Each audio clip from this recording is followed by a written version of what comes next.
નવા મંત્રીઓના શપથ ગ્રહણ સમારોહનું કાઉન્ટડાઉન શરૂ થઈ ચૂક્યું છે।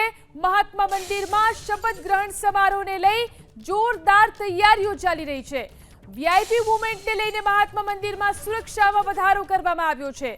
સીએમ સિક્યુરિટી મહાત્મા મંદિર ખાતે પહોંચી મહાત્મા મંદિરમાં કેટલા લોકોની બેઠક વ્યવસ્થા છે તેની સમીક્ષા કરવામાં આવી।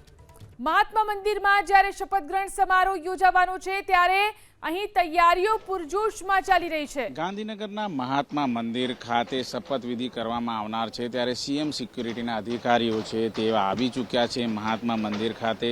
તસવીરો તમે જોઈ શકો છો। અત્યારે હાલ તમામ ઉચ્ચ અધિકારીઓ એક બાદ એક મુલાકાત લઈ રહ્યા છે ત્યારે મુખ્યમંત્રીના સિક્યુરિટી અધિકારીઓ પણ અત્યારે આવી પહોંચ્યા છે અને તમામ બેઠક વ્યવસ્થા અને સુરક્ષાને લઈને સમીક્ષા કરવામાં આવી રહી છે। એક તરફ આરએમડીના સેક્રેટરી અધિકારીઓ છે એ મોજૂદ છે, એની સાથોસાથ સીએમ સિક્યુરિટીના અધિકારીઓ પણ અહીં આવી ચૂક્યા છે ત્યારે મુખ્યમંત્રીની બેઠક વ્યવસ્થાને લઈને પણ અત્યારે સમીક્ષા છે એ કરવામાં આવી રહી છે। તમામ જે વિભાગના અધિકારીઓ છે, સંલગ્ન વિભાગના અધિકારીઓ છે તેઓ અત્યારે હાલ મોજૂદ છે ત્યારે જે શપથવિધિ છે એ ભવ્યાથી ભવ્ય રીતે આટોપવામાં આવનાર છે ત્યારે તેને લઈને એક પણ કસર બાકી ન રહે તેની ખાસ તકેદારી રાખવા માટેની સૂચનાઓ આપવામાં આવી છે।